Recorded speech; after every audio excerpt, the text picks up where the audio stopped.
আসসালামু আলাইকুম। স্পটলাইটে স্বাগতম।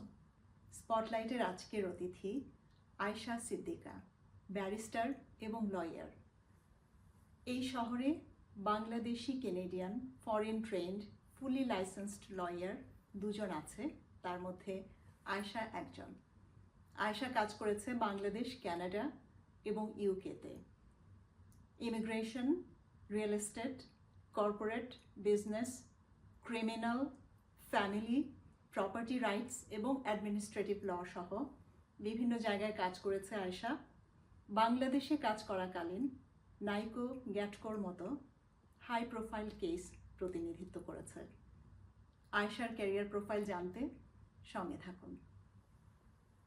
আসসালামু আলাইকুম, আমি আয়শা। থ্যাংক ইউ আপু আমাকে আজকে ইনভাইট করার জন্য। আয়শা, তোমাকে পেয়ে আজকে আমার বিশেষভাবে বেশি ভালো লাগছে। কেন জানো? না, নানাবিধ কারণ। আচ্ছা। একটা তো হচ্ছে তুমি অসম্ভব মেধাবী একজন মানুষ, থ্যাংক ইউ আপু, সেটা you're একটা very ভালো kind. লাগা। আরেকটা হচ্ছে যে তোমার নাম আমার মায়ের নামে এবং আমার একমাত্র ভাবি, আমার বড় ভাইয়ের বউ, তার নাম, দুজনের নামে আয়শা। ও, খুবই কমন নাম। আরেকটা হচ্ছে এবং এটা খুবই মজার এবং আমার কাছে এটা অনেক বেশি ইম্পর্টেন্ট। আরেকটা হচ্ছে বাংলাদেশে তুমি যদি কাউকে থ্রেট করতে চাও বা ভয় দেখাতে চাও, তুমি হয়তো তাকে পুলিশের ভয় দেখাবে, তুমি হয়তো তাকে গুন্ডা মাস্তানের ভয় দেখাবে, তুমি হয়তো তাকে মেরে ফেলার ভয় দেখাবে। এই দেশে কাউকে যদি তুমি থ্রেট করতে চাও, তুমি জানো মানুষ কি বলে? না, এই দেশে কাউকে থ্রেট করতে চাই না, আমরা বলি my lawyer will speak with you. Yes yes, I think আমি অনেকবারই শুনেছি। হ্যাঁ, স্পেশালি আমি যখন এখন যেহেতু ফ্যামিলি ল করছি, দেখা যাচ্ছে অনেক ক্লায়েন্টই আসে, তাদের ইমেল অর টেক্সট তাদের এক্সকে লিখে দিতে হয় আমাকে, because they don't want to ruin their case. হ্যাঁ। তো এখন লয়াররা হচ্ছে এখানে খুবই পাওয়ারফুল একটা অকুপেশন। তো তোমাকে পেয়ে আমার চ্যানেল আজকে এম্পাওয়ার্ড ফিল করছে, আমি এম্পাওয়ার্ড ফিল করছি। You are very very kind আপু। তুমি তো ছোটবেলা থেকেই খুব মেধাবী ছিলে, তুমি সব স্কুলে সব বৃত্তি পরীক্ষাগুলোতে খুব ভালো করতে, রেজাল্ট তোমার খুব ভালো ছিল। বাংলাদেশে তুমি এইচএসসি এবং এ লেভেল করে, ইউকেতে তুমি এলএলবি এবং এলএলএম করলে ইউনিভার্সিটি অফ লন্ডন এবং হার্টফোর্ডশায়ার ইউনিভার্সিটি থেকে। তারপর ওখান থেকে পড়াশোনা শেষ করে তুমি বাংলাদেশে এলে, তুমি বার কাউন্সিল এক্সাম দিয়ে প্র্যাকটিস শুরু করলে, যথাসময়ে তুমি হাইকোর্ট এবং সুপ্রিম কোর্টে এনরোল হলে এবং সেখানে বাংলাদেশে তুমি 5 বছর কাজও করেছো এবং শিক্ষকতাও করেছো। জি। তো সেখান থেকে তারপর তুমি কানাডায় এলে, এসে এখানে এখন তুমি ফুলি লাইসেন্সড বাংলাদেশি কেনেডিয়ান লয়ার, আমাদের প্রাইড। তো এখানে এসে ফুলি লাইসেন্সড লয়ার হতে তোমার লাইসেন্সিং এর প্রসেসটা যদি তুমি একটু বলো। লাইসেন্সিং এর, first of all thank you আপু এত সুন্দর করে আমার হোল ব্যাকগ্রাউন্ড বলার জন্য। It was very kind of you. First of all, যারা বাংলাদেশ থেকে আসে এবং যাদের গ্র্যাজুয়েশন আছে, ল গ্র্যাজুয়েশন করা আছে, বাংলাদেশ থেকে হোক অথবা ইউকে থেকে হোক, কারণ বাংলাদেশে অনেকেই আছে যারা ইউকেতে পড়াশোনা করে, বিকজ আমাদের দেশে ব্যারিস্টার ইটস আ ভেরি, আমি বলবো, সোশ্যালি রেসপেক্টেবল টাইটেল। সো অনেকেই যারা আছে বাংলাদেশ থেকে, আইদার বাংলাদেশে গ্র্যাজুয়েশন করে অথবা ইউকে থেকে গ্র্যাজুয়েশন করে আসে, যে যেখান থেকেই গ্র্যাজুয়েশন করে আসুক না কেন, সবাইকেই সেম টানেল দিয়ে যেতে হয়, দ্যাট ইজ এনসিএ, যেটা হচ্ছে গিয়ে ক্রেডেনশিয়াল বোর্ড লয়ারদের জন্য। সেখানে আপনার সার্টিফিকেট, আমার অ্যাকচুয়ালি মনে নেই, বেশ কয়েক বছর আগে করেছিলাম তো। So certificate, marksheet, reference letter সব কিছু জমা দেওয়ার পরে তারা আপনাকে অ্যাসাইন করবে যে how many courses you have to do. So first of all there are two ways, যেটা হচ্ছে কি you can individually sit down and এক্সামগুলো শেষ করতে পারেন, অথবা আপনি থ্রু অ্যান ইনস্টিটিউশন, যেটা ইউএফএতে বা I think UCB and University of Calgary, যারা 1 বছরের একটা কোর্স অফার করে, you can take the course, finish it and then do your bar exam, or যেটা অ্যালবার্টাতে সেটাকে বলে সিপ্লেট। সো যখন আমি এসেছি, আমার যেটা স্ট্রাগল হয়েছে সেটা হচ্ছে গিয়ে to find out the pathway, because আমি কোনো বাংলাদেশি লয়ারকে চিনতাম না যারা এখানে প্র্যাকটিস করছে। আমি এখানে কাউকে চিনতাম না যারা বাংলাদেশ বা ইউকে থেকে এসে লয়ার হয়েছে। সো আজকে তোমার মাধ্যমে অন্যরা জানবে। হ্যাঁ, সো এটা আমার জন্য প্রথম অনেক চ্যালেঞ্জিং ছিল to find out the pathway. And তারপর যখন আমি জানলাম যে এনসিএ ইজ দ্য বোর্ড যে আমাকে ক্রেডেনশিয়াল অ্যাসেসমেন্ট করে আমাকে জানাবে, দেন আমি অ্যাপ্লাই করার পরে আমাকে 3 মাসের মধ্যে প্রবাবলি আমাকে ওরা রেজাল্ট দিয়েছিল যে you have to do this many courses. And then এরপরে সেকেন্ড যে চ্যালেঞ্জটা হয়েছে আমার জন্য সেটা ছিল যে again আমি বাংলাদেশে আই হ্যাড এ ভেরি আমি বলবো যে সাকসেসফুল ক্যারিয়ার ছিল, অ্যান্ড দেন এখানে আসার পরে অল অফ সাডেন আমি জিরো। তখন আমি কাউকে চিনতাম না। আমার যে ফ্রেন্ডরা ছিল তারাও হচ্ছে গিয়ে আমার হাজবেন্ডের ফ্রেন্ড। সো তোমার পিয়ার সাপোর্টটা ছিল না। Exactly. So then I decided যে না, I have to build my own community যেখানে আমার নিজেরও সাপোর্ট সিস্টেম থাকবে। Then I decided to go to UFA, যেখানে 1 বছরের একটা কোর্স। ইটস এক্সপেন্সিভ, বাট যেটা হয় যে আপনি এখান থেকে ব্যাংক লোন নিতে পারেন, লাইন অফ ক্রেডিট, আমি লাইন অফ ক্রেডিট নিয়েছিলাম। তারপরে 50% আমি out of pocket and 50% line of credit থেকে পে করি। 1 বছরের কোর্স করার পরে আমি এখানে সি প্লেট করি, যেখানে আরেকটা যেটা সুবিধা হয় যেহেতু আমার বাংলাদেশে প্র্যাকটিসিং এক্সপিরিয়েন্স ছিল, সো আমার আর্টিকেলিংটা 50% করতে হয়েছে, নট এন্টায়ার ইয়ার করতে হয়েছে। নরমালি 1 বছর 1 বছর, জি। সো আমাকে 50% টাইম ওরা ডিসকাউন্ট এক্সামশন দিয়েছিল because of my prior experience, and I had very strong references as well. আমার সুপ্রিম কোর্টের জাজের যে রেফারেন্স ছিল, আমার যে ফার্মে কাজ করতাম প্রিন্সিপালের রেফারেন্স ছিল, আমার কলিগদের রেফারেন্স ছিল। So I had very strong references to get that exemption. আমি শিওর ছিলাম না যে আমি পাবো, but I tried and I was successful. So ওইটার পরে আপনি মানে যেটাকে বলে যে admission to the bar, which is আপনি you are qualified as a barrister and solicitor to practise. এটাই হচ্ছে মেইন পাথওয়ে যারা বাংলাদেশ থেকে এসে এখানে প্র্যাকটিস করতে চায়। So it's a similar pathway for everybody যারা অন্য জুরিসডিকশন থেকে আসে, but only one thing can varied, সেটা হচ্ছে কোন প্রভিন্সে প্র্যাকটিস করবে। কেউ যদি অ্যালবার্টাতে প্র্যাকটিস করে তাদের জন্য এটাকে বলে প্রোগ্রামটাকে বলা হয় সি প্লেট প্রোগ্রাম, যেটাকে আপনাকে অ্যাডমিশন টু বারে নিয়ে যাবে। কেউ যদি অন্টারিওতে করে তারটা হচ্ছে গিয়ে ব্যারিস্টার অ্যান্ড সলিসিটার এক্সাম।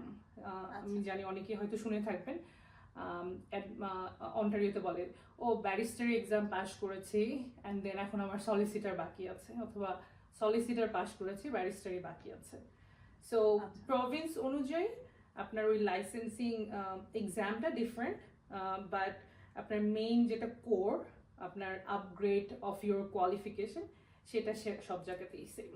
আচ্ছা, তাহলে আমি যদি একটু সামারাইজ করি, তুমি যখন এই দেশে আসবে প্রথম ইয়েটা হচ্ছে যে তোমার ক্রেডেনশিয়াল অ্যাসেস করা হবে, করে তোমাকে ওরা বলবে তোমাকে কি কতটুকু কোর্স নিতে হবে এবং কি কি এক্সাম দিতে হবে। তারপর তুমি সেই এক্সামগুলো নিজে বাড়িতে প্রিপারেশন নিয়ে নিজেও দিতে পারো, অথবা তুমি কমিউনিটি বিল্ড করার জন্য তুমি ইউনিভার্সিটি অফ আলবার্টাতে গিয়ে কোর্স করে তারপর এক্সামগুলো পাস করেছো। তারপর তোমাকে আর্টিক্লিং হিসেবে একটা ল ফার্মে প্র্যাকটিস করতে হবে। নর্মাল রিকোয়ারমেন্ট হচ্ছে 1 বছর করতে হবে to become fully licensed, because you are so smart. তুমি 6 মাস করেছিলে, তারপর তুমি ফুলি লাইসেন্সড হয়েছো। এবং এই এক্সামটা সি প্লেট এক্সামটা হচ্ছে আলবার্টা স্পেসিফিক। এক্স্যাক্টলি।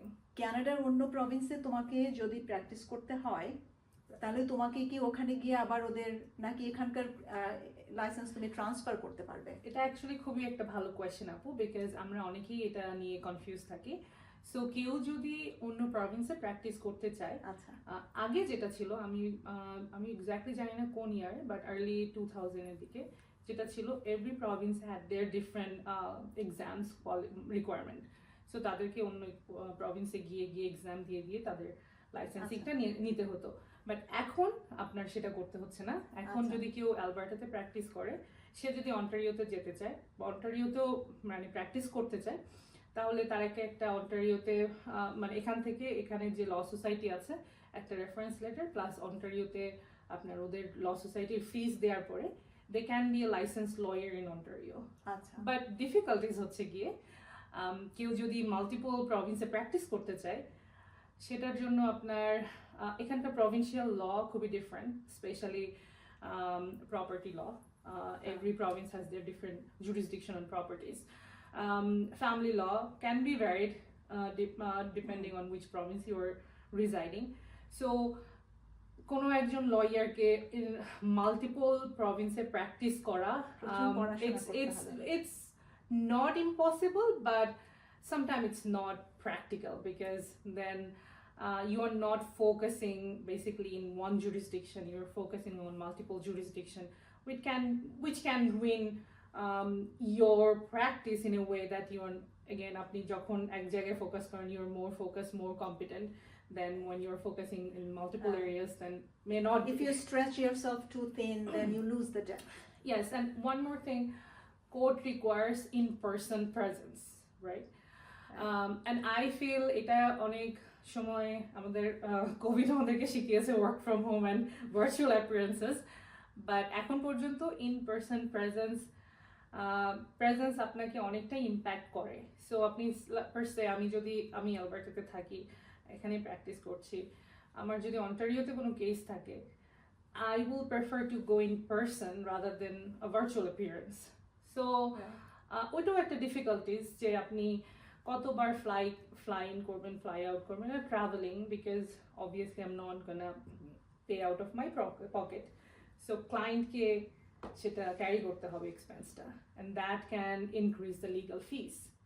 So অনেক কিছুই আছে to think about it. But again, if somebody wants to practice in multiple provinces, I'm not going to discourage them. But at the same time, maybe you have to think about focus in one province, build your business in one province. তাহলে এখানে আরেকটা decision point হচ্ছে, ধরো বাংলাদেশ থেকে educated কোনো lawyer এখানে এসে licensing প্রসেসের ভেতর দিয়ে যাবে, তাকে প্রথমে সিদ্ধান্ত নিতে হবে সে কোন প্রভিন্সে থাকবে। যেখানে থাকবে সেখানে লাইসেন্সড হওয়াটাই তার জন্য বুদ্ধিমানের কাজ। সো কারণ একবার নিয়ে ফেললে তারপর আবার এত সহজে সে আরেক জায়গায় চলে যেতে পারবে না। কিছুটা ইয়েস, বাট এখানে আরেকটা ব্যাপার আছে, মানে আরেকটা ট্রিক আছে আমি বলবো। সেই ট্রিকটা হচ্ছে গিয়ে যখন আপনার এনসিএ ক্লিয়ার হয়ে গেল, যখন আপনি এনসিএ থেকে যে ক্রেডেনশিয়াল সার্টিফিকেট পেয়ে গেলেন, you have full credential requirement completed in Canadian law যেটা ইনস্টিটিউশনে, and then all you have to do either bar exam, CPLET, যে কোনো প্রভিন্সে লাইসেন্সড হওয়ার জন্য। সো তখন আপনি যেটা করতে পারেন, আপনি সব বা তিনটা বা চারটা ল সোসাইটিতে আপনার সার্টিফিকেট পাঠিয়ে দিলেন, আপনি এরপরে আর্টিকেলিং এর জন্য অ্যাপ্লাই করতে থাকলেন।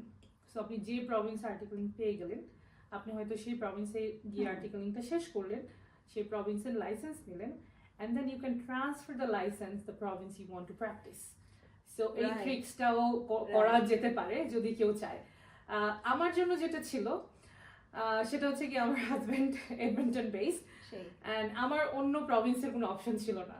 তো আমার ছিল যে Alberta, you have to stay in Alberta. আর তোমার এখানে আর্টিকেলিং পেতেও তোমার খুব একটা অসুবিধা হয়নি?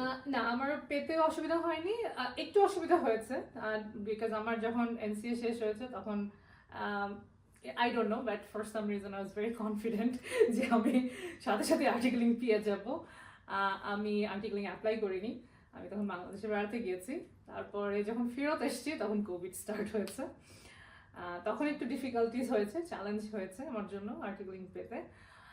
But within a year, actually less than a year আমি পেয়ে গিয়েছি। তারপর আমার আর্টিকেলিংটাও তো যেহেতু শর্ট ছিল, সো আমার অন টাইমই সব কিছু হয়েছে। বাট তখন একটু আমি কনফিডেন্সও লুজ করেছিলাম যে sometimes overconfidence is not good, guys. কিন্তু সেটা একদিক থেকে তোমার জন্য ভালো ছিল, কারণ তুমি ওই সময়ে গভর্নমেন্ট অফ আলবার্টার জাস্টিস এবং সলিসিটর জেনারেল একটা মিনিস্ট্রিতে তুমি কাজ করেছিলে, তো সরকারি কাজের অভিজ্ঞতাটাও তোমার হয়েছে। কারেক্ট।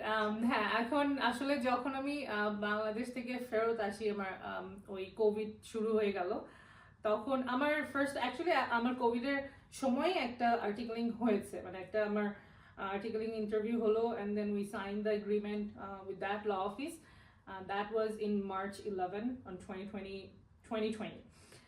অ্যান্ড তারপরে যেহেতু মার্চ আই গেস মার্চ 17 বা ওই সময় মানে within a March week 25th first presumptive হ্যাঁ case ওখান হয়েছিল। থেকেই তারপরেই মানে within a week or two then সবকিছুই আপনার বন্ধ করে দিল and then March April May end of মেতে আমাকে ওই ল অফিস জানায় যে বিকজ তারা 2 মাস বিজনেস লুজ করেছে they are not able to fund an articling student so they terminate my contract তখন ওটা ছিল মে অথবা জুনের দিকে অ্যান্ড দেন জুলাইয়ের শেষের দিকে সামহাও আমার মনে নেই আমি I got a call from someone and then আমাকে বললো যে আমি এখনই কি ইন্টারভিউ দিতে পারবো কিনা আমি বলছি, না মানে পারবো অ্যান্ড দেন পরে বললো যে গভর্নমেন্ট থেকে কল করেছে and I thought that's a fake call but আমি ইন্টারভিউ করি ইন্টারভিউ করার পর আমার জবও হয় আমাকে তারা জব দেওয়ার পর আমি এতটাই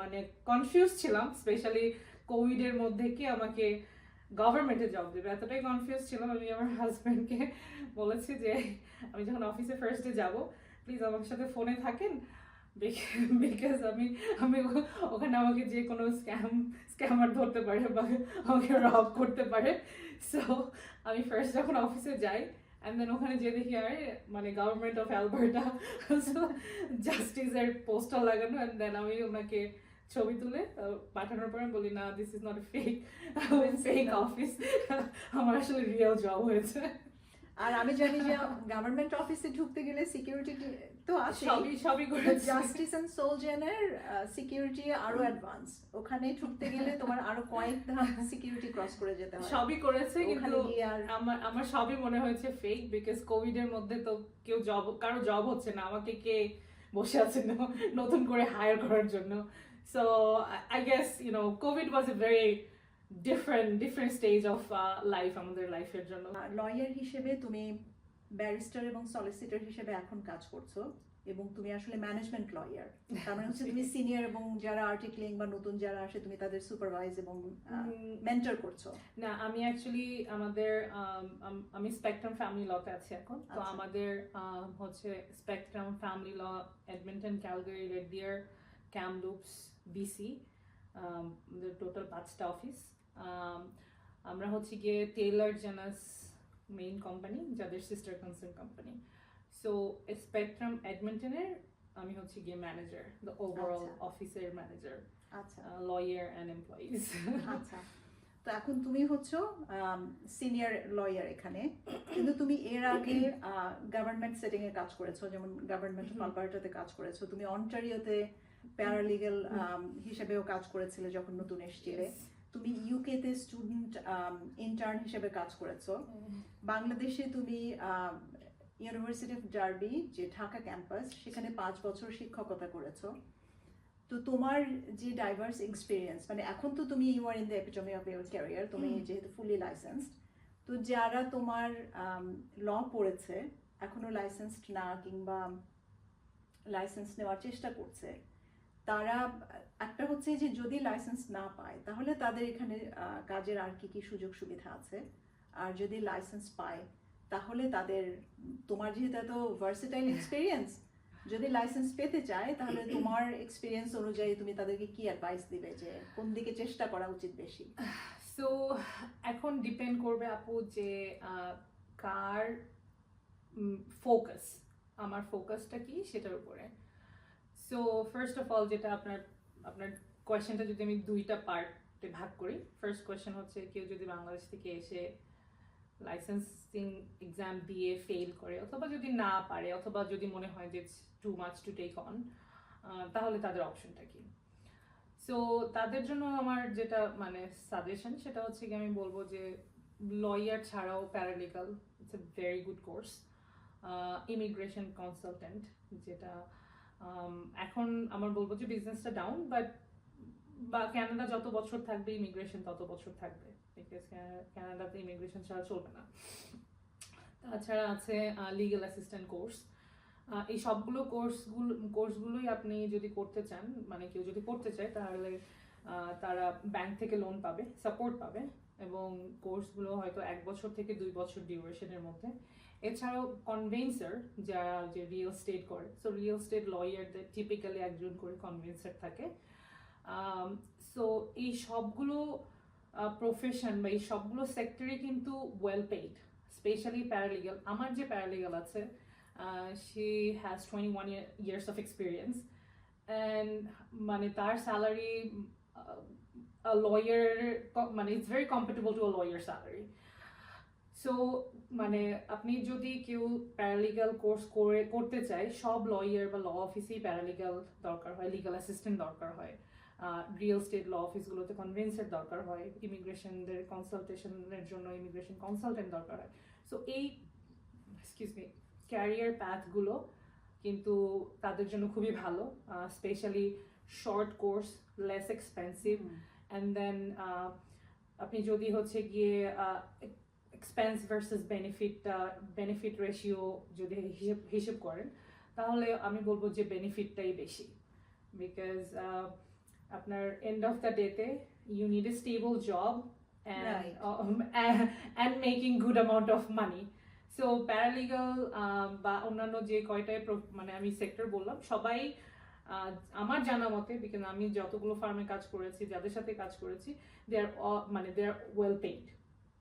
স্পেশালি গভর্নমেন্টে যদি আপনি একবার যেতে পারেন প্যারালিগাল হিসেবে, তাহলে তো আপনার মোটামুটি ভালো salary, paid holidays, personal days, sick days, সব কিছু মিলে দেখা যাচ্ছে আপনার it's a very safe and secure path plus stable. And লয়ারদের স্যালারি স্কেলও কিন্তু ডিফারেন্ট।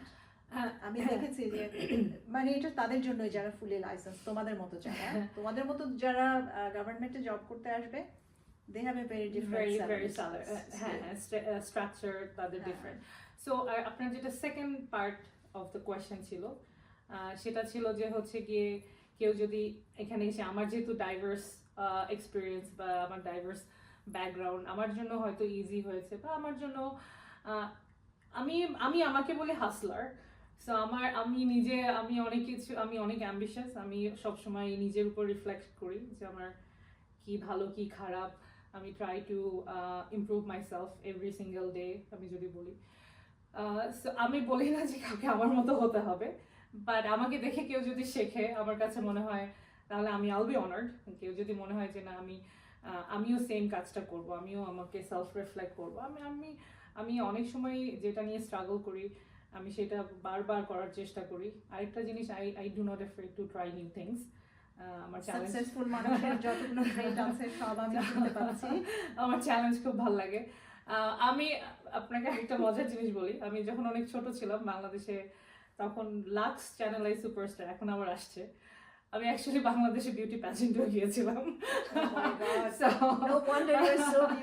আমি আমার জাস্ট আমার মনে হয় these are the experience that I want in my life, আমি এক্সপ্লোর করতে চাই। আর যেটা আমার জন্য পজিটিভ ছিল, আমি আমার আশেপাশে আমি সবসময় আমার সাপোর্টিভ মানুষ পেয়েছি। আমার হাজব্যান্ড প্রচণ্ড সাপোর্টিভ, আমার ফ্যামিলি, আমার প্যারেন্টস খুবই সাপোর্টিভ ছিল। সো আমি যেটা করতে চেয়েছি সেটা আমি করতে পেরেছি। কিন্তু এখন যদি কারো মনে হয় যে আমাকে দেখে ইন্সপায়ার্ড হবে, অবশ্যই ফার্স্ট থিং যেটা করতে হবে, আমি বলবো আমার কাছে যেটা মনে হয়, সেটা হচ্ছে গিয়ে যে you have to have a target, যে আমি এটা করব, and then you create your path to fulfil your target. So এরপরে দেখবেন যে অটোমেটিক্যালি আপনার একটার পর একটা step, it's just climbing a ladder. আপনি যদি মনে করেন যে আমি 5 তলায় উঠবো, দেন একটার পর একটা স্টেপ আপনি যান, আপনি একসময় পৌঁছাবেন 5 তলায়। So that's it. আমি যখন এসেছি ক্যানাডাতে ফার্স্ট, অনেকে আমাকে বলেছে ক্যানাডায় লয়ার হওয়া ইটস মানে ইম্পসিবল, আমি পারবো না, আমি পারবো না, মেড স্কুল এবং ল স্কুল এগুলো খুবই কম্পিটিটিভ, আমার এত কষ্ট করার কি দরকার, আমার husband making enough money to survive. So আমাকে অনেকেই বলেছে যে I can be A paralegal, I can be this, but আমার কাছে মনে হয়েছে যে কেউ যদি পারে আমি কেন পারবো না। আচ্ছা, আমি লেট মি ফেল, এটা হচ্ছে কি আমার কথা, যে লেট মি ফেল, আমি যাই, আমি ফেল করি, তারপরে I will think about the secondary option. But আমি যদি ওখানে না যাই, আমি যদি নাই জানি, আমার যদি এক্সপিরিয়েন্সটাই না হয়, ফেলিয়ার এক্সপিরিয়েন্সটাও আমাকে হতে হবে, যে ওই এক্সপিরিয়েন্সটা আমার দরকার। আমি যদি ফেল করি, then I will think about option B. But আমার যতক্ষণ পর্যন্ত যে মনে হবে যে না দিস ইজ মাই টার্গেট, আমার অপশন এটাই, আমি I'll climb the ladder and then try to achieve that. So এইটাই হচ্ছে আমি বলবো কেউ যদি আমাকে শুনে থাকেন সেটা হচ্ছে যে make your target and then climb the ladder.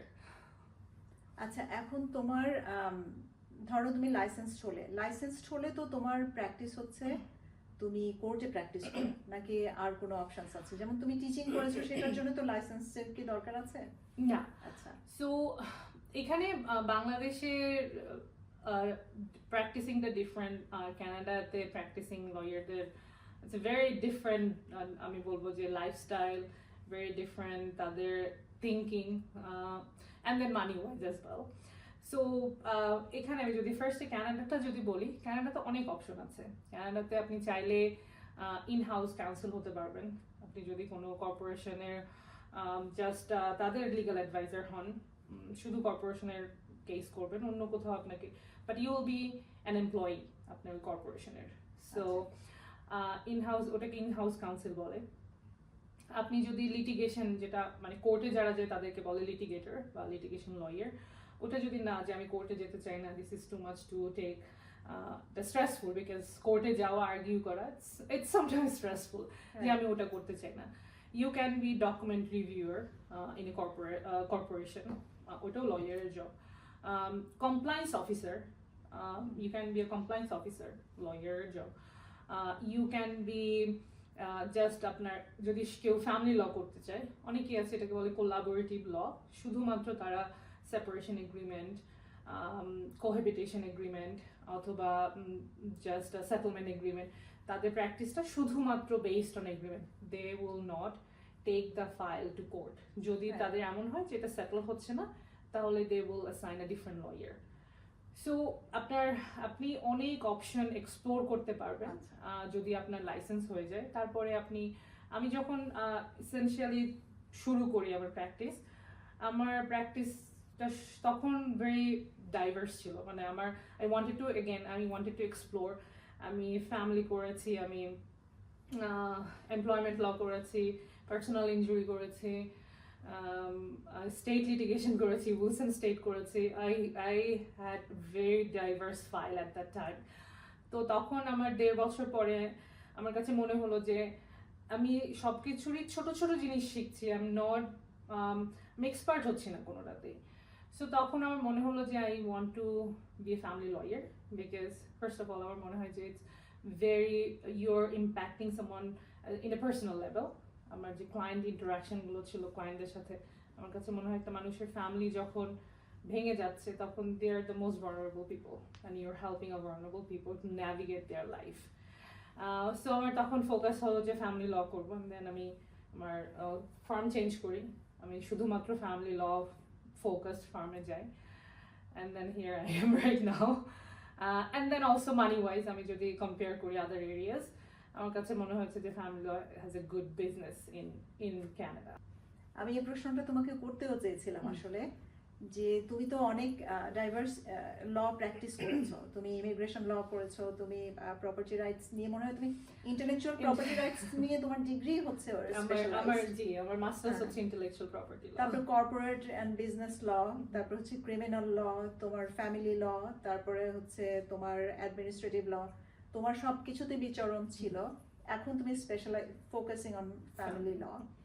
এখন তোমার ধরো যারা এখন জানে না যে সে কোনটাতে স্পেশালাইজ করবে, তো তোমার এক্সপিরিয়েন্স থেকে তুমি কি কোনো টিপস আছে যে আসলে কোনটাতে প্রোজ এন্ড কনস বা পার্টস কোনটাতে কম বেশি?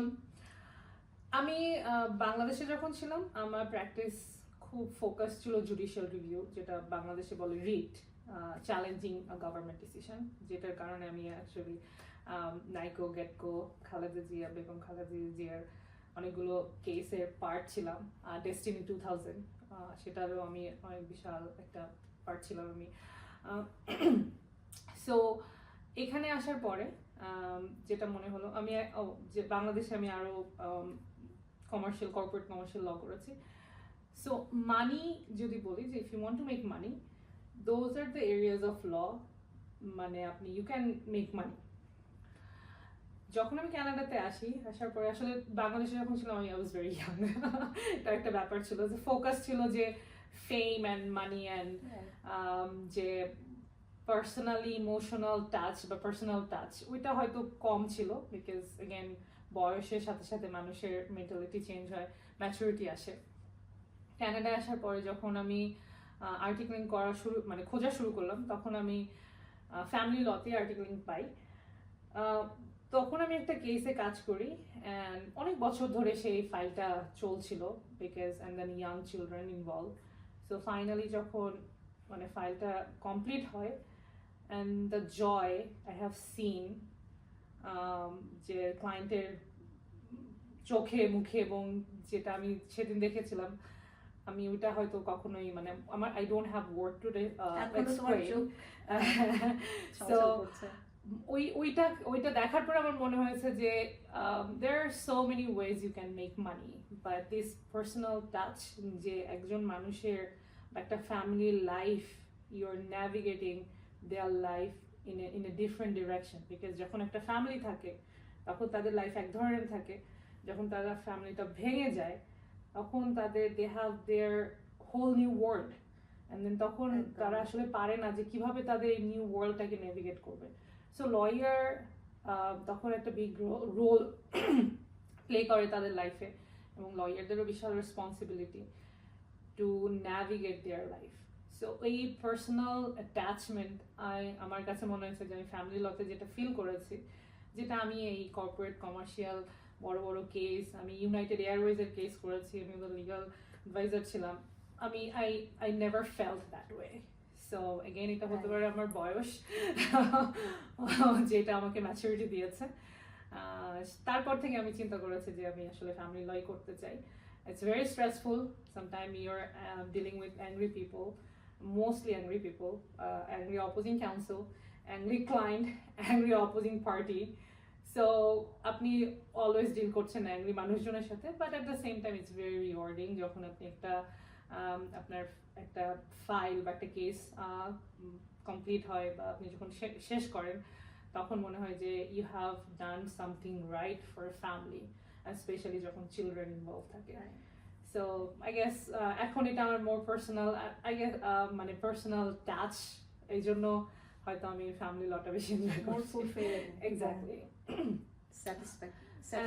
আর একটা আমি গল্প যদি বলি, আমি কোর্টে একদিন একজনের আমি এই কেসটা নিয়েছিলাম খুবই ক্যাজুয়ালি বিকজ আমার কাছে মনে হয়েছিল যে ও আচ্ছা ভেরি স্ট্রেট ফরওয়ার্ড কেস।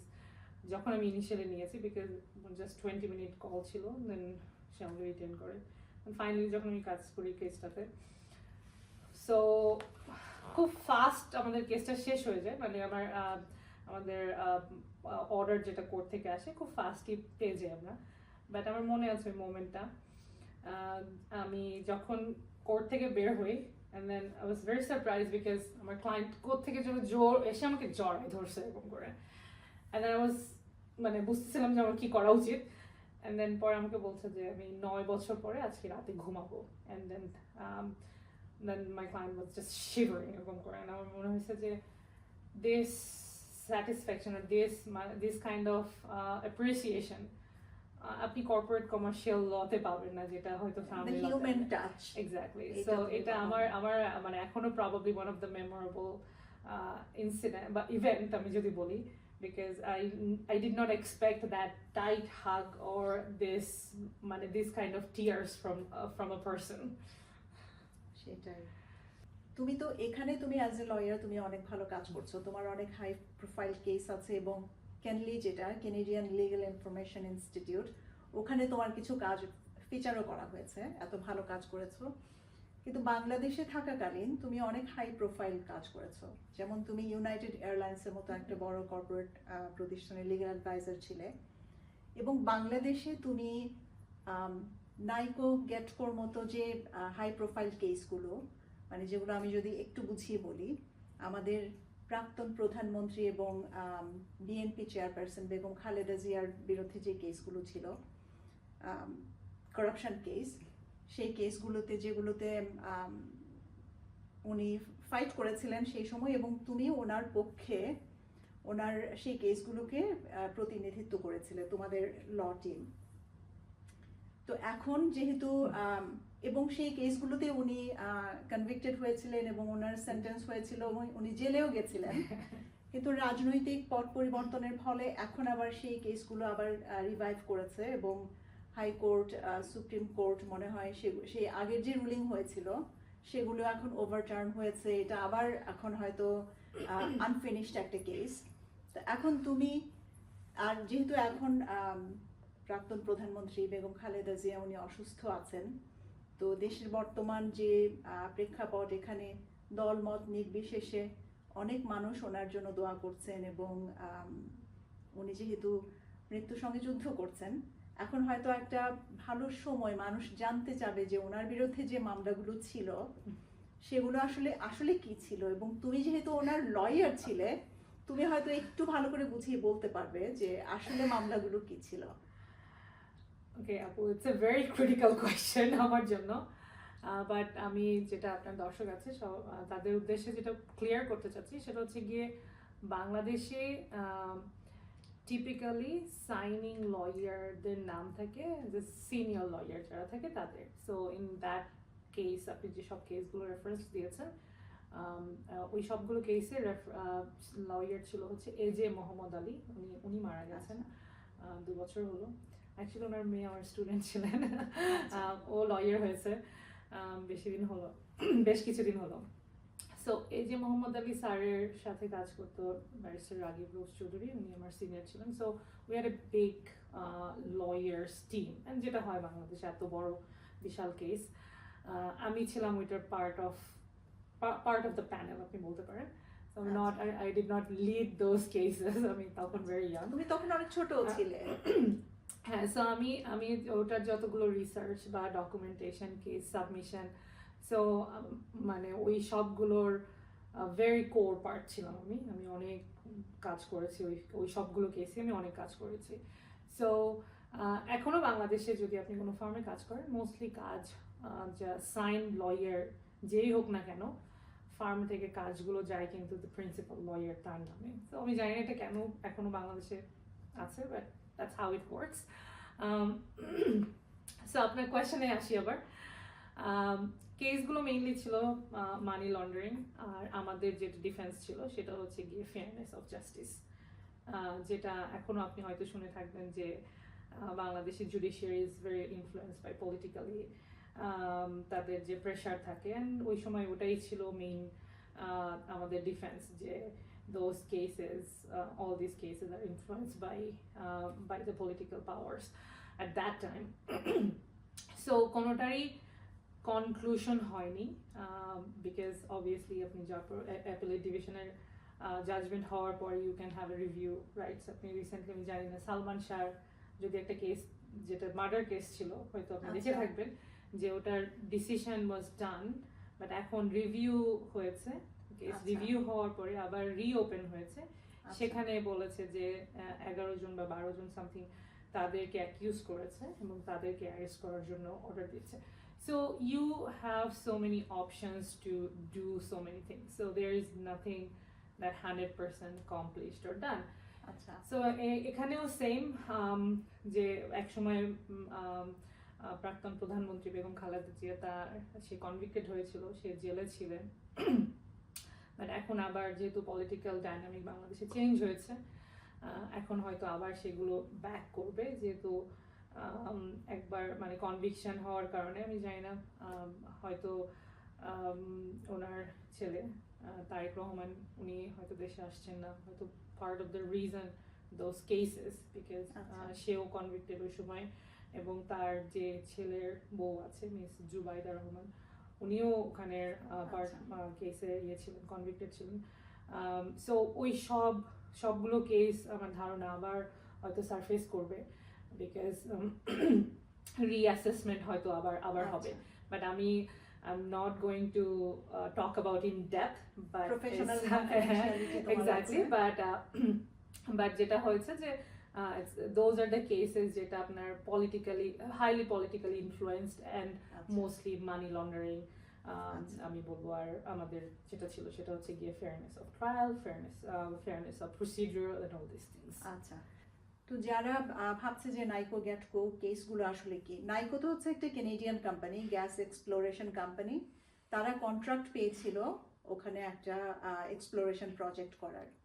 আর গ্যাটকো হচ্ছে একটা গুলশান বানানি ডেভেলপমেন্ট কোম্পানি। তা এখন ওই ওই কেসগুলোতে আসলে অভিযোগটা কি ছিল, যে ওরা পয়সা নিয়ে কন্ট্রাক্ট দিয়েছে নাকি? Money laundering.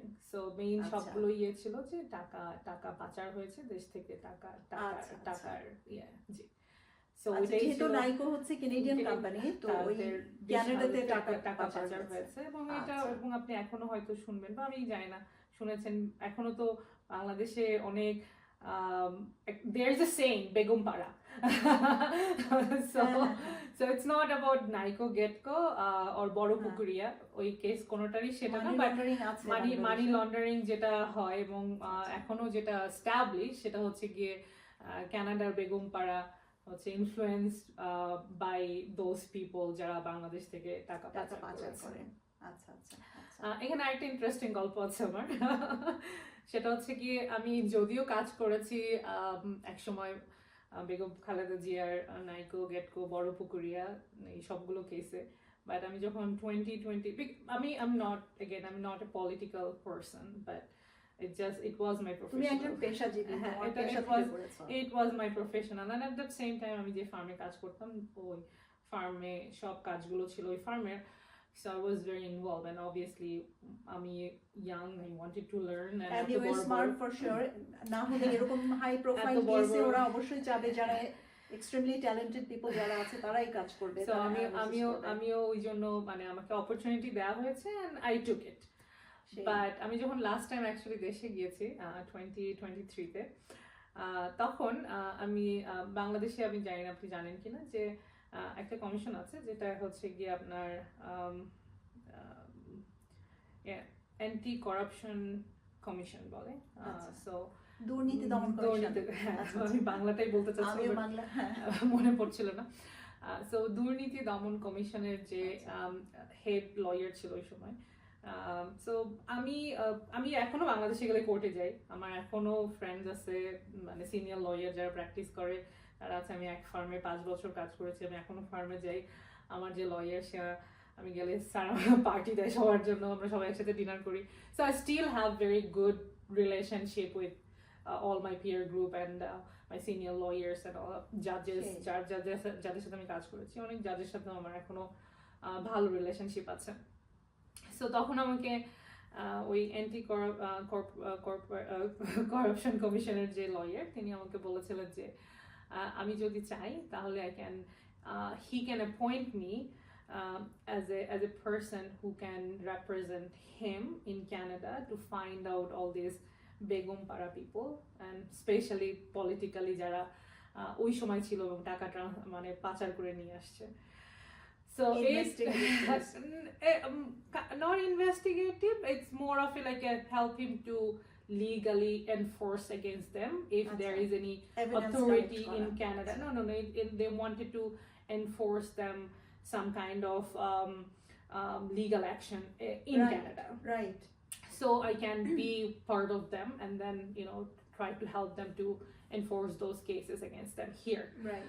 So that was a conversation and he invited me in his office, but at the same time I was not inclined to take that offer because, politically আমার experience মানে আমি যখন ওই নাইকো গেটকো বড় পুকুরের কাজে ইনভলভ ছিলাম, I did not have a pleasant experience because there were so many incident happened at that time that was not pleasant, and insecurity এবং যেটাই ছিল অনেক ইনসিকিউরিটি ছিল যে anything can happen at any time.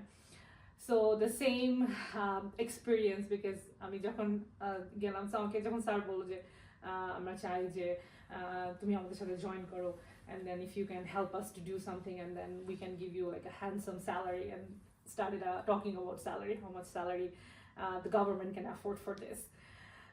But the first thing came in my mind যে আবার যদি government কখনো না থাকে, then the same thing gonna happen and I don't want to experience the same fear আমি যেটা বলবো যে it was a Right. fear at that time in 2012 2013 especially 2013 2014 যখন ওই টাইমটা ছিল আমরা যখন কেসগুলোতে কাজ করতাম it সেই। was a fearful situation for people who was working on those files. Judicial system independent হওয়ার কথা, কিন্তু that is not the reality. No, that's not the reality, of course, that's not the reality in Bangladesh, especially. এখনো আমার মনে আছে যে আমরা একদিন মানে কোর্টে ছিলাম অ্যান্ড এতটাই বাজে সিচুয়েশন ছিল যে আমাদেরকে একজন এসে ইনফর্ম করলো যে আমাদেরকে যেন আমরা যেন পিছনের দরজা দিয়ে সিএনজি করে চলে যাই, বিকজ দেয়ার সাম নিউজেস যে ওখান থেকে হয়তো যারা কাজ করতেছে এইসব কেসে তাদেরকে অ্যারেস্ট করা হবে বা কিছু। আমরা একদিন চেম্বারে ছিলাম অফিসে রাতের বেলা, সেম যে র্যাব, ওই সময় র্যাব ছিল বেশ পাওয়ারফুল, র্যাব এসে চেম্বারের আশেপাশে তারা রেডি যে তারা অফিস থেকে আমাদেরকে অ্যারেস্ট করে নেবে something. So I was very innocent at that time, because I'm not a political person. All I wanted to experience those cases, to gain experience from those cases. আমার ফ্যামিলিতেও কেউ political না, so যেটা হয়েছে যে that was a very fearful moment. And then initially মনে হয়েছিল যে okay, if anything happens you know maybe কি হবে, মানে যে কনসিকুয়েন্সগুলো চিন্তা করছিলাম ওই সময়, that was also very fearful. But যখন আমি আবার সেম 2023-তে আমাকে যখন স্যার সেম কথা বললো যে I can be this, I can be that, and then obviously I will be practicing in Canada, whatever আমি যেটা করছি সেটা তো থাকবেই, but that's in addition to that I can make money from Bangladesh government. That was a very lucrative offer আমি বলবো, for sure. but আমার তখন মনে হয়েছে যে না, if government fails then again I have to go through the same fear, and আমার মনে হয়েছে যে যখন ছোট ছিলাম তখন ডিফারেন্ট ছিল, এখন I have a family, আমার একটা বেবি আছে, আমার মনে হচ্ছে যে না, I don't need money, I don't need any affiliation. আচ্ছা, এখন তুমি যেটা একটু আগে প্রাসঙ্গিকভাবে বললে যে জুডিশিয়াল সিস্টেম এবং এক্সিকিউটিভ অ্যাডমিনিস্ট্রেশনের যে সেপারেশন, তো সেই লেন্স থেকে এই প্রশ্নটা, তুমি তো licensed both in Bangladesh and in Canada, এবং তুমি ইউকেতেও প্র্যাকটিস করেছো যেখানে তুমি পড়াশোনা করেছিলে। তো এখন তিনটা দেশে কাজের অভিজ্ঞতা থেকে তুমি মানে যদি তুমি রিলেটিভ কম্প্যারিজন করো যে কোথায় তোমার কাজের অভিজ্ঞতা কীরকম এবং কোন জায়গায় তোমার justice system more fair and free, সেটা যদি তুমি বলো আর কি। It's a very good question, আপু। আমার কাছে অবভিয়াসলি আমি এখন ক্যানাডাতে প্র্যাকটিস করছি and Canada is my home. ক্যানাডার জুডিশিয়াল সিস্টেম আমি বলবো যে এখনো অনেক transparent, it's very fair. Again, fair, end of the day, judge-রাও human being, so maybe there are some triggered here and there, but so far it's fair. আচ্ছা, and especially যখন আমি যদি বলি যে separation of judiciary and separation of executive authority, so বাংলাদেশে excuse me, কনস্টিটিউশনে কিন্তু বলা আছে এই সেপারেশনের কথা, যে আমাদের এটা কিন্তু কনস্টিটিউশনে judicial appointment and executive separation, it's in the constitution. But বাংলাদেশে যেটা, বাংলাদেশে একটা অ্যাকচুয়ালি বিশাল এটা নিয়ে অনেক আর্লি 2000-এর দিকে বেশ শোরগোল হয়েছিল, জানি না আপনি হয়তো ফলো করেছেন কিনা। ওই সময় একটা কেস, মাজদার হোসেন একটা কেস আছে যেখানে ভেরি ডিটেল আপনার বলা হয়েছে যে যেখানে জাজ মাজদার হোসেন সাহেব উনি এবং আরও 400 জন মিলে এই কেসটা ফাইল করে, বিকজ বাংলাদেশে যেটা হচ্ছিল বা যে lower court specially they did not have independency, so তাদের ছিল যেটা ইনফ্লুয়েন্সড সবসময় other higher court, political party, এবং মানে বিভিন্ন সময় তাদের দেখা যাচ্ছে যে interference in their decisions. So যাই হোক, ওই কেসটাতে ওইটা বেশ বাংলাদেশে বেশ সাড়া জাগিয়েছিল ওই সময়, এবং তখন ওখানে বেশ মানে ক্লিয়ারলি বলা হয়েছিল যে বাংলাদেশে যদি জুডিশিয়ারি an executive separation চাওয়া হয় তাহলে কিভাবে এটা মানে প্র্যাকটিক্যালি পসিবল। আচ্ছা কারণ এখন যেটা হচ্ছে সেটা হচ্ছে গিয়ে বাংলাদেশের হাইকোর্টে যারা জাস্টিস হচ্ছেন তাদের অ্যাপয়েন্টমেন্টটা হচ্ছে কিন্তু এক্সিকিউটিভ বডি থেকে।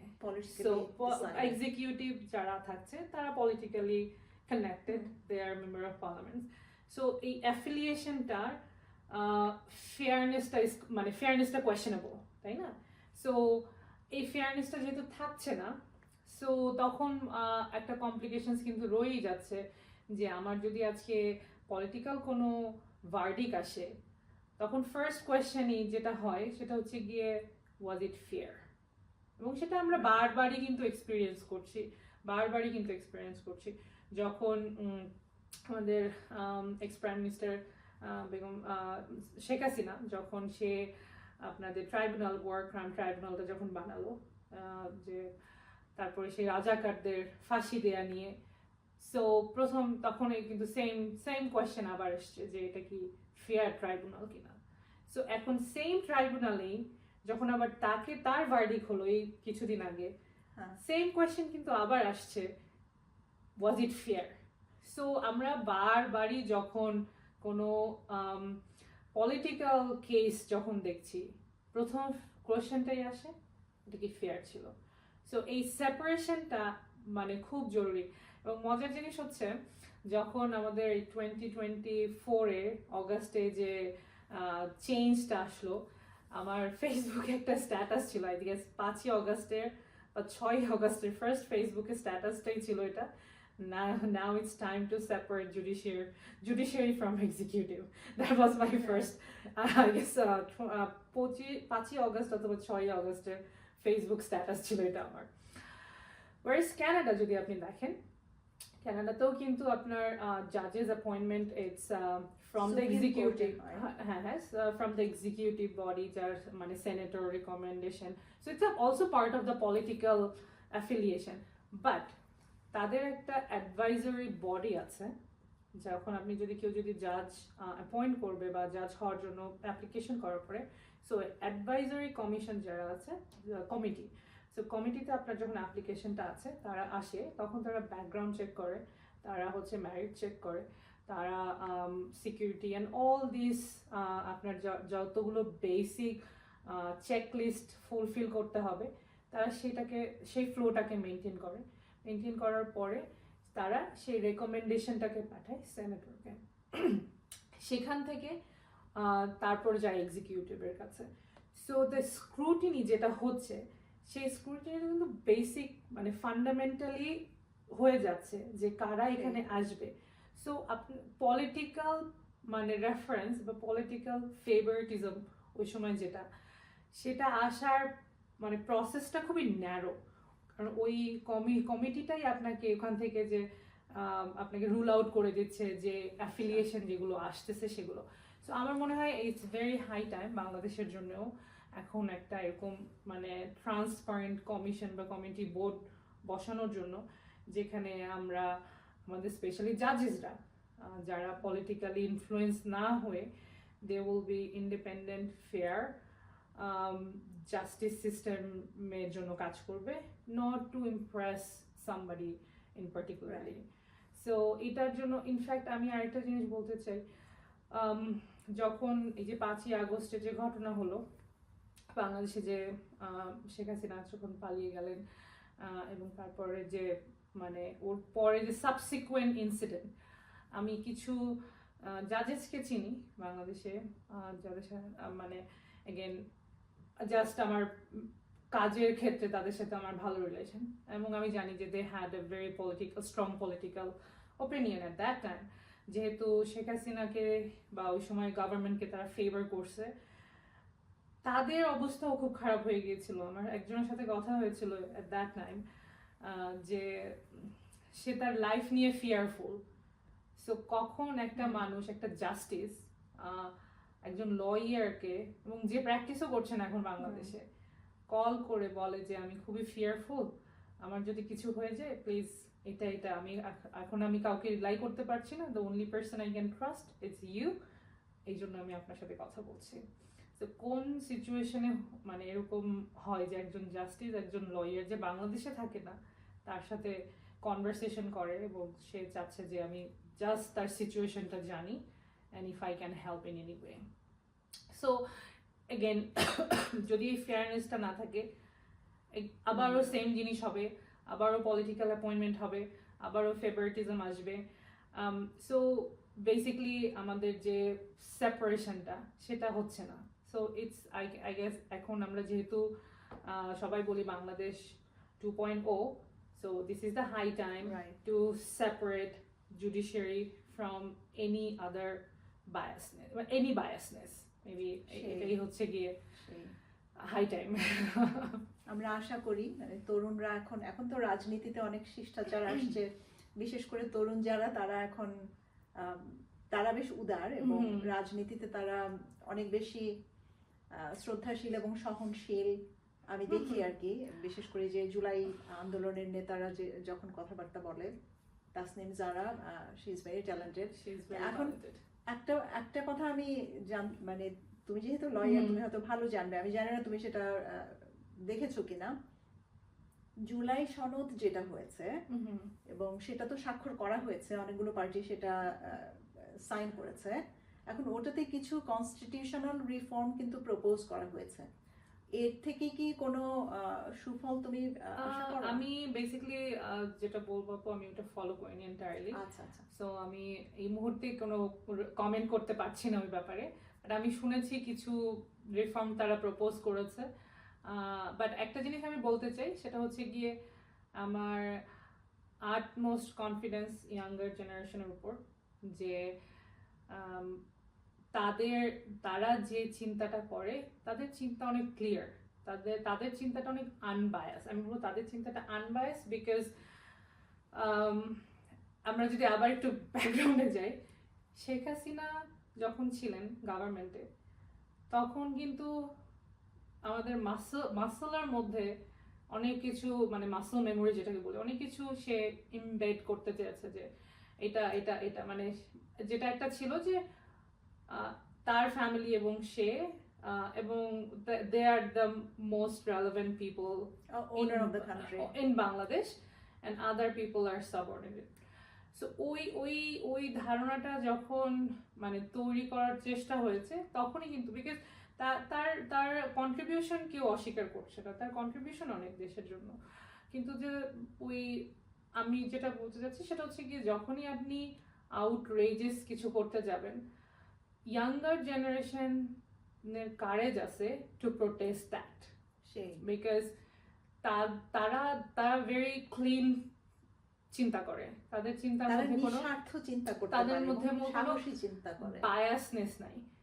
This is right, this is wrong.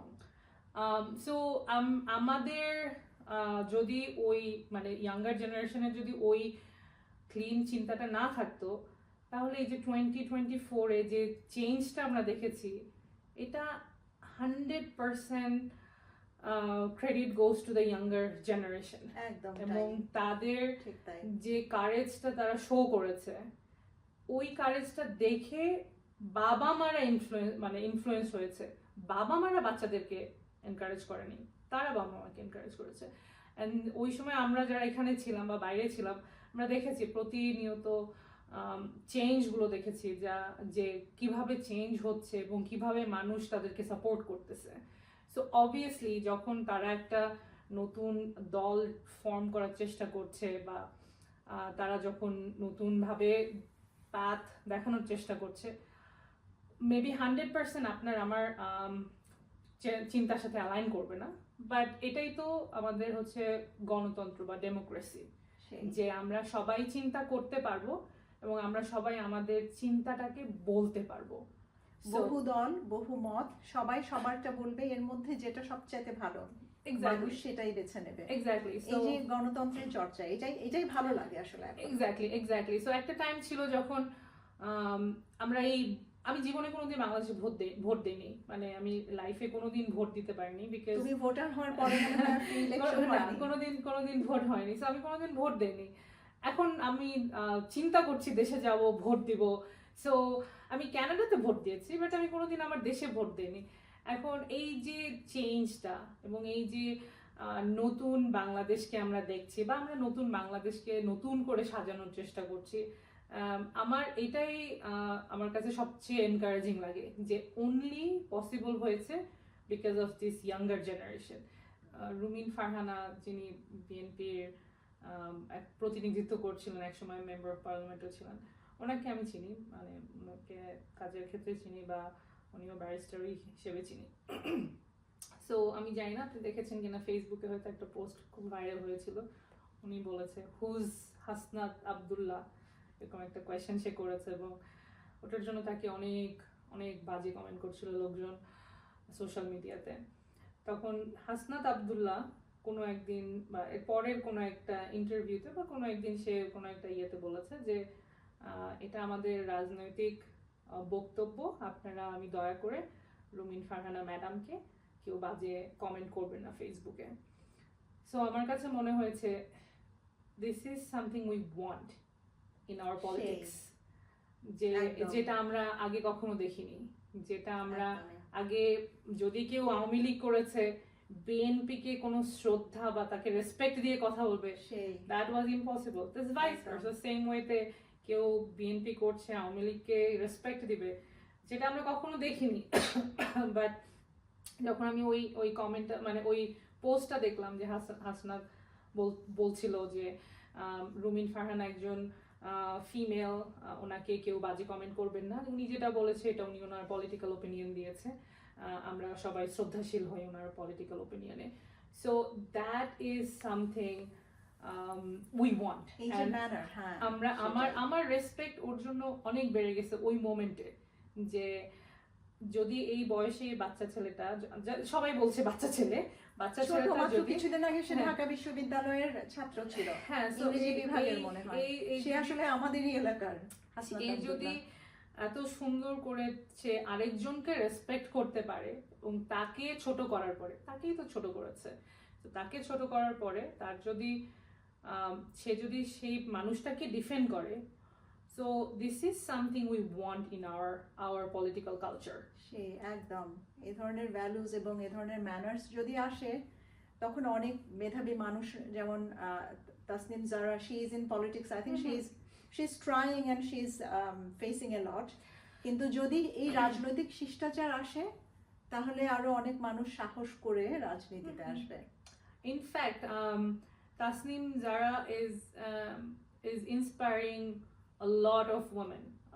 আমি বলবো যে অনেক ইয়াঙ্গার যারা ফিমেল আছে, আমার অ্যাকচুয়ালি আমার অনেক স্টুডেন্ট আছে যারা এখন লয়ার হয়েছে।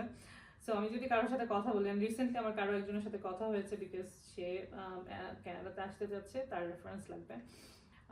সো সে বলছিল আমাকে যে সে যদি কানাডাতে পড়তে আসতে না পারে, তাহলে সে এনসিপি জয়েন করবে, সে পলিটিক্স করবে, অ্যান্ড সে খুব ইন্টারেস্টেড এখন পলিটিক্সের ব্যাপারে।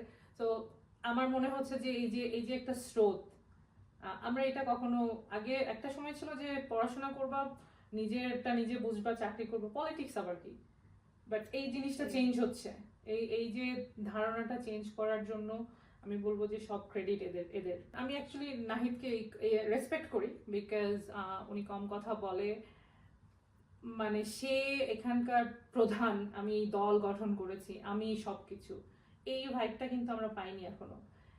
সে অন্যদেরকে শাইন করার জন্য প্রতিটা প্লট দিয়ে দিচ্ছে, এই যে হাসনাত, এই যে তাসনিম, যারা সবাই তো এই দলেরই লোক, বাট যদি আমরা মানে মেইন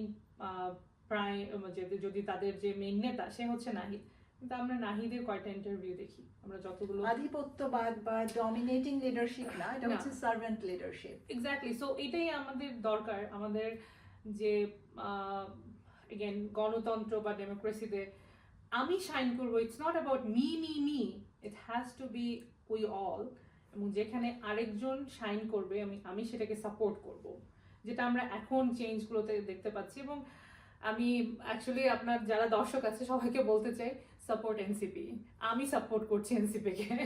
আচ্ছা, আমাদের আলোচনা খুব ক্যান্ডিড এবং খুব রাজনৈতিক হয়ে যাচ্ছে, এক কাজ করি আমরা আবার আমাদের বিষয়ে ফিরে আসি। এক্স্যাক্টলি।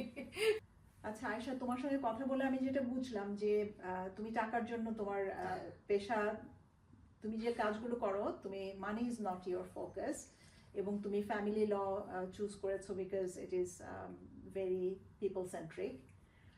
আরেকটা যেটা আমি যেটা জেনেছিলাম, তুমি বলছো না কিন্তু তুমি অনেক ফিলান্থ্রপিক কাজও করো এখানে, যেমন তুমি হোমলেসদেরকে প্রতি সানডেতে খাবার দাও, এটা পেশার ক্ষেত্রে না কিন্তু ব্যক্তিগতভাবে করো।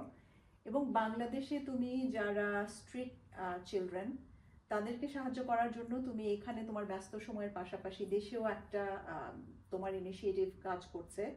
এবং তুমি তোমার পেশার এক পর্যায়ে তোমার একটা কেসের মাধ্যমে তুমি একটা কাজও করেছিলে, যে যেটা আসলে জুলাই আন্দোলনের সঙ্গেও সম্পৃক্ত, যে merit based appointment in schools versus তোমার সিনিয়রিটি। তো এইসব মানে তুমি সবসময় ভ্যালুস দেখে তোমার পেশাটাকে ইয়ে করছো আর কি, ডাইভার্ট করছো। তো এখন তোমার ওই বাংলাদেশে যে ফিলান্থ্রপিক কাজটা তুমি করছো, এটা সম্পর্কে আরেকটু বলো। এখানে আপু আমি আবার যদি পার্ট বাই পার্ট করে কোয়েশ্চেনটা, যেটা আমি হোমলেসদের খাবার এখানে, সেটা হচ্ছে 100% আমার পার্সোনাল ইনিশিয়েটিভ, আর আমার হাজব্যান্ড আমাকে হেল্প করেন। মেইনলি আমি যখন বাসায় রান্না করি সবার জন্য, আমি মেক সাম এক্সট্রা অ্যামাউন্ট, যেটা হচ্ছে আচ্ছা। গিয়ে জাস্ট আমরা রাস্তায় যে ওই যে রাস্তায় দাঁড়িয়ে থাকে তাদেরকে জিজ্ঞেস করে যে do want a hot meal, so তখন তাদেরকে হ্যান্ড ওভার করি, মানে দ্যাটস ইট। এবং আপনি আচ্ছা। আমি প্রতি সানডেতে যখন খাবার দিতে যাই, স্পেশালি হোপ মিশনে, সো আমি এখন যাওয়া স্টপ করে দিয়েছি বিকজ আমার খুব খারাপ লাগে। আমার হাজব্যান্ড যায় আমার ছেলেকে নিয়ে, ম্যাক্সিমাম টাইমে আমি 10 জন 12 জনের বেশি আসলে আমি বানাতে পারি না, দ্যাটস মাই লিমিট। হাইয়েস্ট আমি 15 বা 20 করতে পারি, কিন্তু that's not enough. Every time যখনই যাই খাবার দেওয়ার পরে দেখা যাচ্ছে কেউ আসে এবং তখন ওরা বলতে হয় যে আর খাবার নাই, সো ওটা আমার অনেক খারাপ লাগে। তাই জন্য ম্যাক্সিমাম টাইম আমার হাজব্যান্ড যায়, আমি রান্না করে দেই। এটা হচ্ছে এডমন্টনে আমার কাছে মনে হয় যে যারা homeless they deserve a hot meal. যদি আপনি কোনো অর্গানাইজেশনের ইয়েতে করতে চান বা যেতে চান, it has a lot of legal requirement. আমি আসলে অত কিছুর মধ্যে যেতে চাচ্ছি না, just it's my personal initiative, যেটা to help somebody, to feed somebody, that's it. আর যেটা বাংলাদেশের ইয়ে বললেন, আমার আসলে ওটা একটা প্রজেক্ট, এখনো শুরু হয়নি, বাট আমি মোটামুটি ফ্রেমওয়ার্ক রেডি, কে কাজ করবে, অলমোস্ট অনেকেই ইনভলভ হয়ে গেছে। সো ওটা হচ্ছে গিয়ে বাংলাদেশে, আমি জানি না আপনি কখনো রেল স্টেশন, বাস স্টেশন ওখানে গিয়েছেন, ওখানে দেখবেন যে ছোট ছোট বাচ্চারা ব্যাগ টেনে দিচ্ছে, বা মানে মানুষজনকে কুলি কাজ করছে, সব নাটক সিনেমা তাই দেখবে। সো আমি যখন আমি লাস্ট বাংলাদেশে গিয়েছি 2023-তে, সো তখন আমি এরকম আমার কোথাও মানে এরকম বাস স্ট্যান্ডে বা রেল স্টেশনে, আমার মনে নাই, একটা বাচ্চার সাথে কথা হচ্ছিল। সো ওকে দেখে মানে খুবই কিউট বাচ্চাটা, অসম্ভব সুন্দর চেহারা। সো আমি ওকে জিজ্ঞেস করলাম, নাম জিজ্ঞেস করলাম, সাথে কথা হচ্ছিল। সো তখন যেটা আমি জানলাম আর কি, সেটা হচ্ছে গিয়ে ওর বাবা মারা গেছে, এবং ওর বাবা চাচারা মানে দাদা চাচারা মিলে ওকে ওর মাকে বাসা থেকে বের করে দিয়েছে, বিকজ ওর বাবা মারা যাওয়ার পরে যে বাবার প্রপার্টি আছে, তারা চাচ্ছে যে দাদা চাচা যারা বেঁচে আছে তারা চাচ্ছে নিয়ে নিতে, আর ওরা থাকলে তো ওদেরকে দিতে হবে বা। আচ্ছা।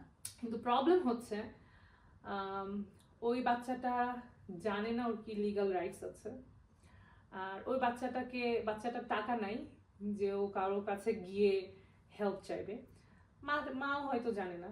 সো ওরা মেইনলি স্ট্রাগল করছে তাদের ডে টু ডে সার্ভাইভালের জন্য। সো তখন আমার মাথায় আসলো যে যদি এমন কিছু হয় যে এখানে যেমন কানাডাতে আপনি লিগাল এইডের নাম শুনবেন, যারা লোয়ার ইনকাম পিপল তাদেরকে হেল্প করে, criminal, immigration, family, civil litigation, কিন্তু বাংলাদেশে এরকম তেমন কিছু নাই। কয়েকটা অর্গানাইজেশন আছে, বাট তাদের আসলে ওরকম রিচ বা এখনো ওরকম ইয়ে হয়নি যারা হেল্প করতে পারছে, স্পেশালি লিগাল সেক্টরে। সো আমার যেটা অর্গানাইজেশন বা আমার যেটা ফ্রেমওয়ার্ক আমার রেডি হয়েছে, সেটার মেইন কাজ হবে গিয়ে যেসব বাচ্চারা স্ট্রিট চিলড্রেন, স্পেশালি 0 to 17, যাদের প্রপার্টি রাইটস মানে তাদের বাবা মারা যাওয়ার পরে তাদেরও যে দাদার সম্পত্তি বা বাবার সম্পত্তি অ্যাকুয়ার করার রাইটস আছে তাদেরকে নিয়ে কাজ করার। সো বেসিকলি বাংলাদেশে এখনো প্রপার্টি ল ইনহেরিটেন্ট ল, ওখানে উইল বা এখানে যেটা লাগে যে উইল লাগে ওরকম কোনো কিছু নেই।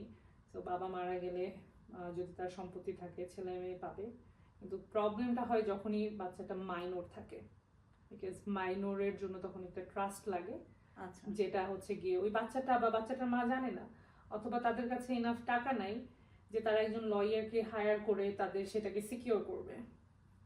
সো ওই বাচ্চাদেরকে নিয়ে আমার মেইনলি কাজ করার ইচ্ছা, যে প্রতি বছর আমি এরকম কয়েকটা বাচ্চা যাদের কেস মানে করে তাদের যদি প্রপার্টি যেটাই থাকুক না কেন প্রপার্টিটাকে অ্যাকুয়ার করা বা তাদেরকে ওই প্রপার্টি গেইন করার জন্য হেল্প করা।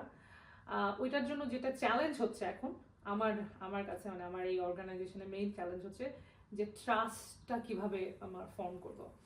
সো এখনকার ওই চ্যালেঞ্জটাই মেইন, আমরা যে লিগালি ওইটাকে কিভাবে ওই অবস্টাকলটাকে কিভাবে সলভ করতে পারবো, ওইটা ছাড়া অলমোস্ট আমার কাজ সব রেডি।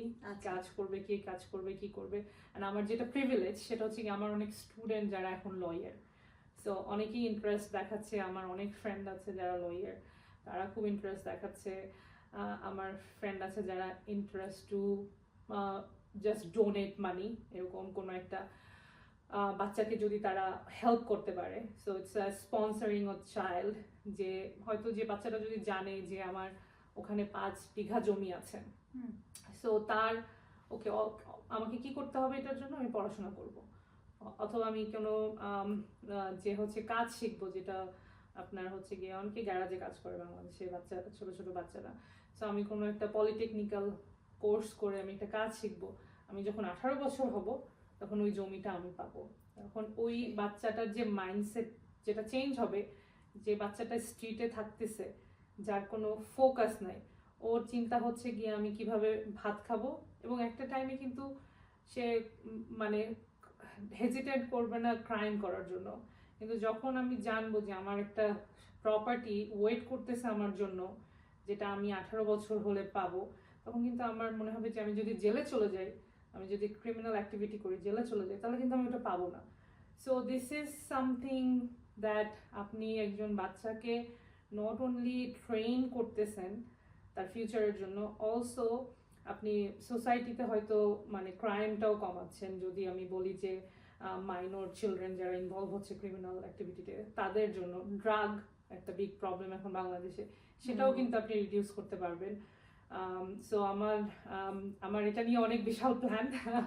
আমি অলরেডি ডাক্তার, সাইকোলজিস্ট ওদেরকে ইনভলভ করতে চাচ্ছি, বিকজ বাংলাদেশে আমার মনে হয় কাউন্সিলিং একটা বিশাল পার্ট এটার জন্য দরকার হবে হয়তো।